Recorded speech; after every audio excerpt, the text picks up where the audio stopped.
Well, Gamecock fans, that game was rough, and in a lot of ways was indicative of what happened for South Carolina's football team throughout the 2023 season. You are Locked On Gamecocks, your daily podcast on the South Carolina Gamecocks, part of the Locked On Podcast Network, your team every day. Hello, Gamecock Nation, and welcome back to the Locked On Gamecock Podcast.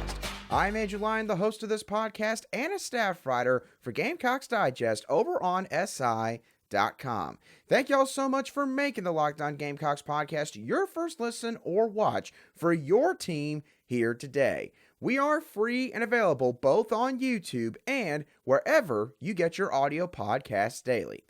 Today's show is brought to you by Game Time. Download the Game Time app, create an account, and use code LOCKEDONCollege for $20 off your first purchase.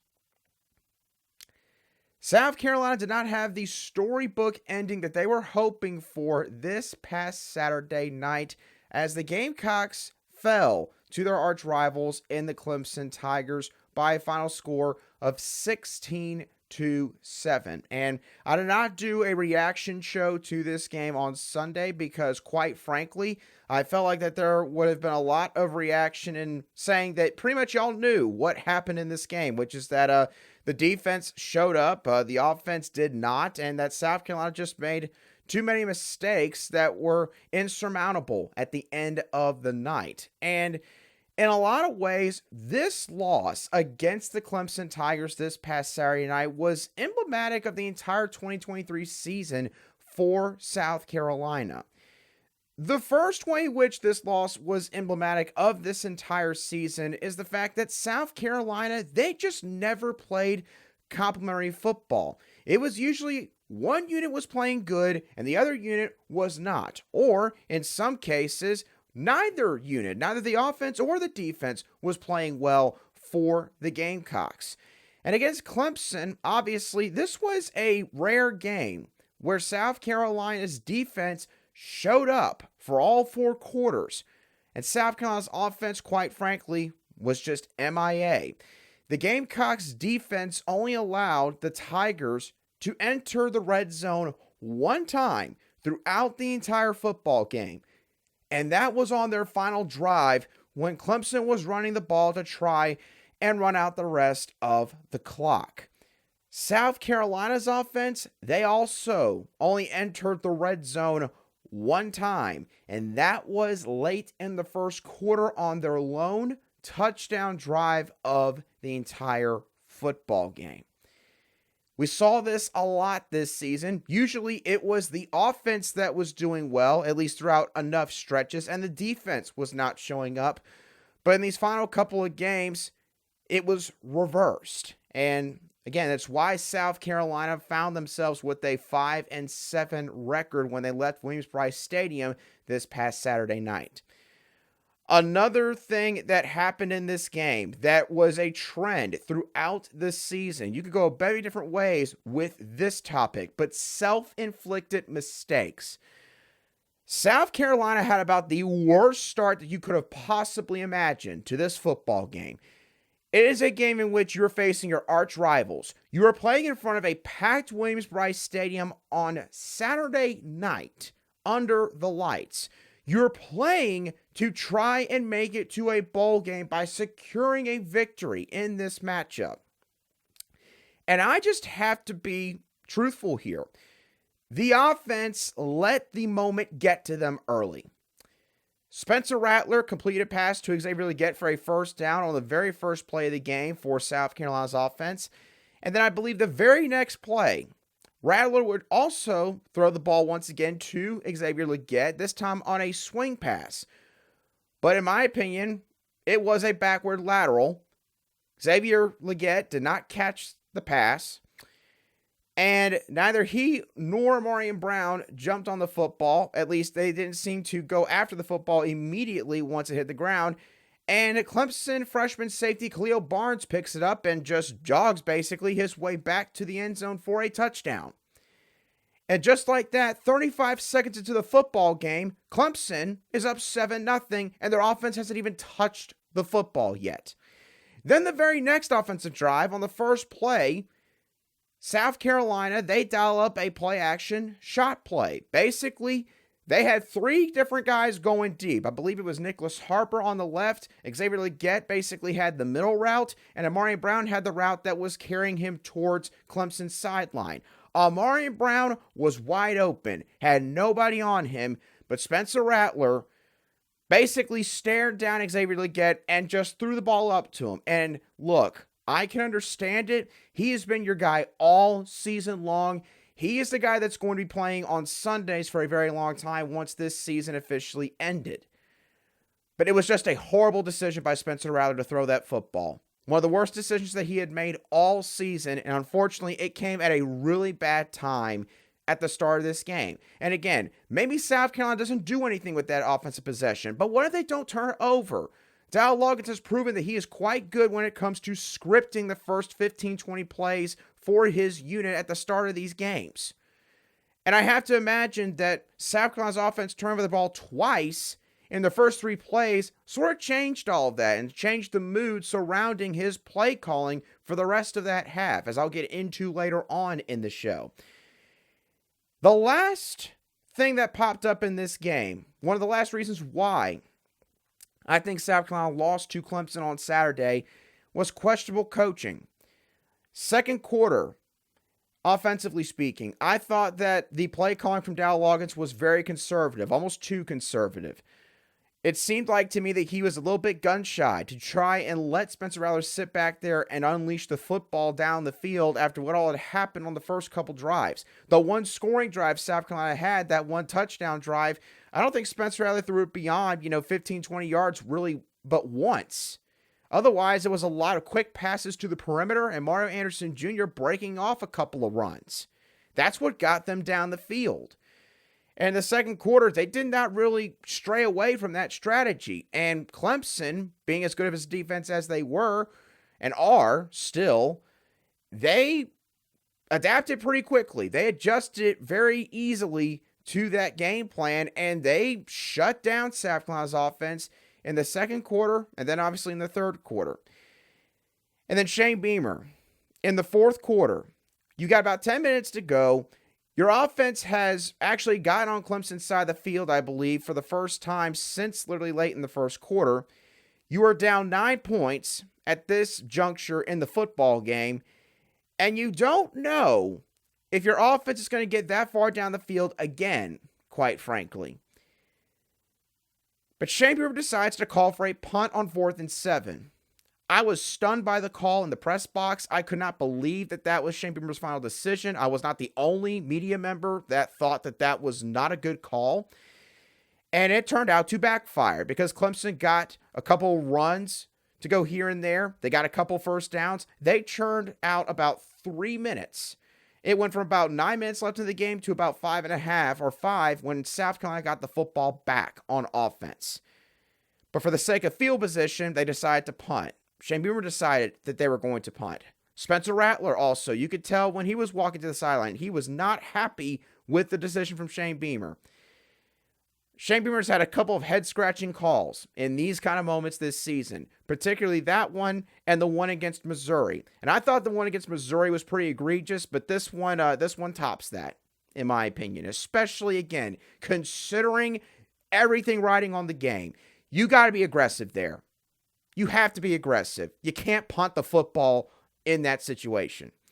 So, questionable coaching, self-inflicted mistakes, and bad complementary football, or a lack of good complementary football, it plagued South Carolina all season. And we saw it all show up on display against the Clemson Tigers this past Saturday night. And that's why South Carolina's not going bowling.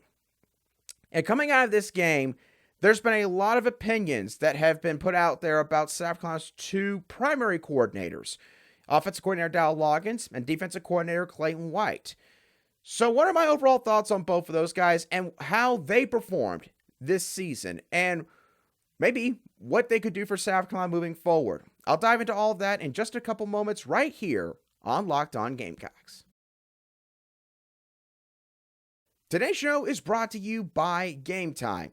Lamont Paris and South Carolina's men's basketball team, they've gotten off to a really hot start this season. The team is currently 5-0, and they are heading into what is probably their most notable matchup to date at this point in the season, as they are set to take on the Notre Dame Fighting Irish in part of the ACC-SEC Challenge here at the Colonial Life Arena. That game is taking place on Tuesday night, and I know that some of you may be looking for tickets. You might be trying to look for the best deals on tickets. Well, if that is the case, then you need to go and check out Game Time. All you got to do is download the Game Time app, create an account, and use code LOCKEDONCollege for $20 off your first purchase. Terms do apply. Again, create an account and redeem code LOCKEDONCollege for $20 off. Download Game Time today. Last minute tickets, lowest price, guaranteed. Welcome back to today's edition of the Locked On Gamecocks podcast, where we cover your team every single day. And as always, a big thank you to each and every one of you everydayers who make the Locked On Gamecocks podcast your daily watch on YouTube or your daily listen wherever you get your audio podcast daily. Coming out of this 16-7 loss to the Clemson Tigers, some Gamecock fans have had some really strong opinions about South Carolina offensive coordinator Dowell Loggains. And some people have even said that the Gamecocks should consider moving on from Dowell Loggains. Now, I understand it. In the heat of the moment, after an emotional game like that one, there's always going to be a certain portion of the fan base that is going to call for certain people to be fired, for the program to move on from a few coaches. I get that that is just a part of the whole deal. But those people need to calm down, especially the ones that are legitimately serious about thinking that South Carolina needs to move on from Dowell Loggains. I think it's very, very important to remember and recall what Dowell Loggains had to deal with this season. Let's start off with the offensive line. Let's just be honest. This offensive line group lacks collective SEC caliber talent and depth. That doesn't mean that they don't have anybody up front that can get the job done, but the depth is not plentiful here at this spot. And it makes matters worse when you have a slew of injuries that ravages that entire position group.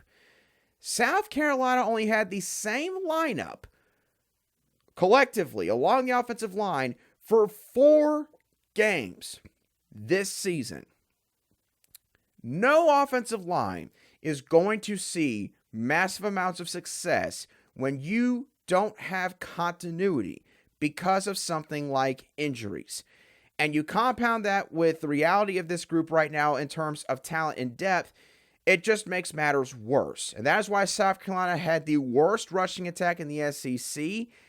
And it is also why they were one of the worst units in terms of pass protection, not just in the SEC, but in all college football in 2023. You look at this wide receiver core. Xavier Legette, superstar, absolutely went bonkers in several close games for South Carolina this season. And again, he is going to be playing on Sundays here in just a little over 8-9 months from now. But behind Xavier Legette, there was no wide receiver on this roster that consistently went out there and performed at a high level for this football team. Guys couldn't get separation. Now, for a guy like Nicholas Harper, it's understandable. He's young. He's changing positions. He is still learning a lot about the wide receiver position. And quite frankly, for a guy like him that's in that kind of situation, he should not have to bear a lot of the responsibility for what happened this season. But there are other guys that just flat out have got to be better. And we're not, good enough in certain moments this season. Some of those guys did flash at the same time.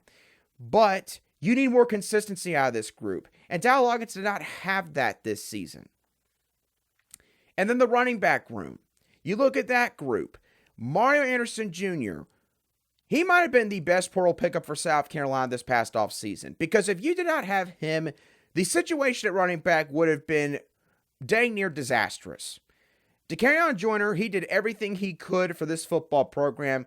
Hate that he's going out the way he did against Clemson this past Saturday, not being 100%, trying to give it everything he can to get back on the field, and switching positions, moving to running back because the staff kind of wanted him to, because they were fearful of the lack of depth at that spot, for obvious reasons now looking back at the 2023 season. Dacarrion was great in pass protection, and he was obviously a very good leader. Mario Anderson Jr., though, was really the only one in that room that had sort of a game-breaking ability in the sense that he could break tackles. He could get yards after contact. He was not easy to bring down. Dontavius Braswell being a true freshman. He played in a couple games this season, and he made a big-time play against Kentucky with that block on the blitzing linebacker that helped Spencer Rattler have enough time to throw the ball to Xavier Legette, score the go-ahead touchdown that won them that football game. He still needs time to develop. And then Juju McDowell, talked about him several times now. He's just not every down back in that room. So, a lot of issues with this offense that held Dowell Loggains back this season. That is not to say that Dowell Loggains had a perfect season in terms of play calling. There are several games in which you can call into question certain stretches where you could not really tell what Dowell Loggains was trying to accomplish. The second half against Georgia is a good example. The first quarter against Jacksonville State. The middle quarters against Kentucky. And that second quarter against the Clemson Tigers. Those are the ones that come to the forefront of my mind. And there are a couple of concerns and or questions that Dowell Loggains is going to have to answer moving forward. The first concern, in my opinion, is the trend against defensive coordinators and or staffs that have NFL experience. Georgia, Kentucky, Clemson, a common denominator. All those defensive staffs, they have guys at very high positions that have NFL experience. Georgia, you got Kirby Smart and Will Muschamp. Kentucky, Brad White was in the NFL for a couple years. And Clemson defensive coordinator Wes Goodwin was in the NFL for a few seasons as well. In those three games, the offense for South Carolina scored 14, 17, and 7 points, respectively. I don't have the average, but obviously not very high totals for this group. Now, you could also argue that part of the reason that happened was because of the talent that these opposing defenses possessed. And I could certainly listen to that when it comes to especially the Georgia and Clemson games. And Kentucky had some dudes on defense as well. But it's going to take some time to see if that was indeed the case. The other question that I do have, the main question, is was Dowell Loggains drunk on Spencer Rattler's talent this season? What I mean by that is this. Dowell Loggains said when he came to South Carolina that his offensive scheme was going to be quarterback-centric. His scheme, his play calls, revolves around the strengths of the guy that is behind center. And this season, obviously, that was Spencer Rattler. The thing about Spencer Rattler is everyone says that he can make pretty much any throw that you want him to. He shows it in practice, and he also shows it in game. And I think that at times, Dowell Loggains, he called a lot of plays that involved long progressing or developing routes down the field to try and really showcase those abilities with Spencer Rattler. And then when he needed to protect him, show the defense something else, he would call quick hitters to the perimeter. So that Spencer was not getting hit and or pressured on almost every given passing play. But I know a lot of fans complained about what seemed to be a lack of attention towards the immediate or the intermediate area of the field in terms of their passing game. And I have to say, I think that some of the fans, they have a point there. I think that Dowell Loggains could have done a better job of trying to mix in some more routes, combinations that had a lot of guys, kind of 5, 10, 15 yards away from the line of scrimmage. Not either 20 yards plus down the field or 5 yards or less down the field or right around the line of scrimmage, basically. That's what the offense seemed to be this year. And sure, South Carolina at times, it paid off for him. Had some games where they had a ton of explosives down the field. But maybe at times they were a bit predictable in terms of what areas they would attack when the offense was out there. So, for that reason, in a weird way, it might be a good thing that Spencer Rattler, more than likely, is going to be leaving Columbia now that this season is over, and he's obviously leveled up his draft stock significantly under Dowell Loggains' watch, because beginning next year, maybe you see that middle area of the field get utilized a lot more in Dowell Loggains' scheme. That's certainly something that I'm going to be paying attention to, and I'm sure a lot of y'all are going to be paying attention to when the 2024 season arrives in just about 8 or 9 months. And obviously, Dowell Loggains, for everything I just said about him, he was not the coordinator that had the most noise surrounding sort of his performance this season. It was actually defensive coordinator Clayton White. But Clayton White, his unit performed quite well in the last few weeks of the regular season. Does that save his job? Is he going to be staying in Columbia because of what they did in the month of November? I'll dive into all that in just a few moments right here on Locked On Gamecocks. Today's show is brought to you by FanDuel. As the weather gets colder, the NFL offers stay hot on FanDuel. Right now, new customers on FanDuel can get $150 in bonus bets with any winning $5 money line bet. That is $150 if your team wins. We've got Monday Night Football taking place later this evening as the Chicago Bears go on the road to take on the Minnesota Vikings. The money line for the Bears is set at plus 132, and the money line for the Vikings is set at minus 156. So do you think the Bears are going to pull off the upset on the road, or do you think that the Vikings will find a way to get the victory at the end of the night? Either way, if you've been thinking about joining FanDuel, there's no better time to get in on the action. The app is easy to use, and you can bet on everything from spreads to player props and more. So visit FanDuel.com/lockedon and kick off the NFL season with FanDuel, an official partner of the NFL. Welcome back to this Monday edition of the Locked On Gamecocks podcast, where we cover your South Carolina Gamecocks every single day in just 30 minutes. Defensive coordinator Clayton White, just about 6-7 weeks ago, he was not a very popular man here in Columbia, South Carolina. There were a lot of Gamecock fans that, quite frankly, had reached the point where they were ready to see some changes made on that side of the ball. But Clayton White, you got to give this man a lot of credit. He had a really great in-season turnaround, one that we have rarely seen take place here at South Carolina. In the first 9 games of the season, so from the North Carolina game all the way to the Jacksonville State game, South Carolina's defense gave up an average of 30.3 points per game, 433.55 yards per game, and 286.67 passing yards per game. Obviously, with those kind of numbers, South Carolina's defense, they had shown obvious regression, and it looked like that, hey, if those trends continued, then maybe there would be some changes made here at South Carolina. But in the last 3 games for South Carolina against Vanderbilt, Kentucky, and Clemson, Clayton White's defense, they played some of their best ball of the season, and maybe some of their best ball that they have played since Clayton White arrived back in the 2020 offseason. As the defense for South Carolina only gave up 9.67 points per game, 282 total yards per game, and 125 passing yards per game. No matter which way you slice it, Clayton White and this defensive coaching staff, they showed an ability to adjust at the end of this season. And again, I understand it. One of those games was against a very bad Vanderbilt team, and the other 2 games were against teams that, sure, again, have talented players on the offensive side of the ball, but teams that nonetheless underwhelmed compared to expectation heading into the 2023 season in Kentucky and Clemson. I get all of that, but you cannot argue against the numbers. The numbers say that Clayton White and this defense, they did their part throughout the last few games of the season. Now, this leads into the question that a lot of fans have been asking or have been, maybe answering themselves throughout this season, which is, should Clayton White come back?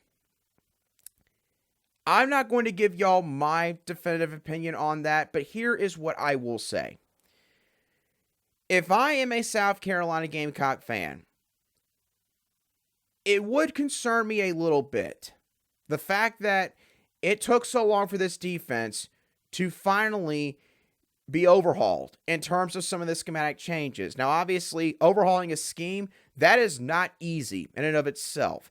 Very difficult to do, whether it's offense or defense, in the middle of a football season. But considering what we all did see with this 3-3-5 defense against Vanderbilt, Kentucky, and Clemson, and the fact that they really started to play that kind of defensive scheme against Texas A&M, it makes you wonder, why did this not happen sooner? You know, did Clayton White just want to see if maybe his base defense would eventually start working with this group?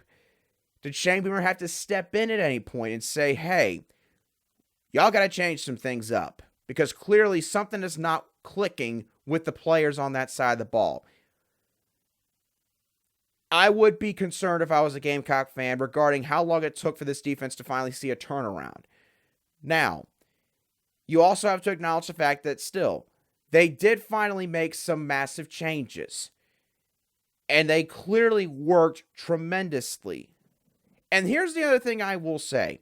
Despite what will happen for this defense in the first 9 games of the year, I've talked plenty of times about, checkout moments or, possible spots where this team or maybe a particular unit could have just quit on certain coaches. And at least on the football field, I don't think we ever saw a moment where this defense just gave up and quit. There were several times where they could have done that, but they didn't. That tells me that Clayton White still has a pulse on that portion of the locker room. And that stuff is important. If a coach ever gets to a point where the trust from his players has been broken and his players no longer have faith in him as a play caller, as a position coach, or as a head coach, if you ever get to that point, that is when it is time for a coach to go. And again, I'm not in the locker room 24/7. None of us are in the locker room 24/7. So don't know for certain if maybe, they're just able to put on a good enough showing on the field, but maybe behind closed doors, they're not happy with how this season went. Who knows what the case may be? But I think that when you get to a point where that happens in a locker room, eventually you also see it on the football field when it comes to the effort of the players. And I don't think you ever saw a downtick in terms of those players' effort. So that tells me that they still have belief in Clayton White, at least from an outsider's perspective. If that is the case, if Shane Beamer decides to bring Clayton White back for the 2024 season, I would not think it is a bad move. Okay, obviously you would have continuity, and look, it seems like that Clayton White truly, one way or another, is dedicated to changing things, to make this unit better, because I don't recall very many times where they ran that 4-2-5 defense against Vanderbilt, Kentucky, or Clemson. I could count on one hand the amount of times that they ran a 4-2-5 look against Clemson on Saturday night. It might have been once or twice, and it was usually on obvious third down passing situations. Otherwise, it was a 3-man front all night long. They never wavered from it. They stuck with it. And it worked against a team that came into the game knowing that they were known for running the football and knowing that they were going to attempt to really try to establish a ground game. And for the most part, South Carolina at least managed to hold it in check. So I don't know what Shane Beamer is going to do here with Clayton White. But I do think that there is an argument to be made on both fronts. Maybe one that can be made on why maybe they need to look elsewhere in terms of a defensive play caller. And one for why, you bring back Clayton White.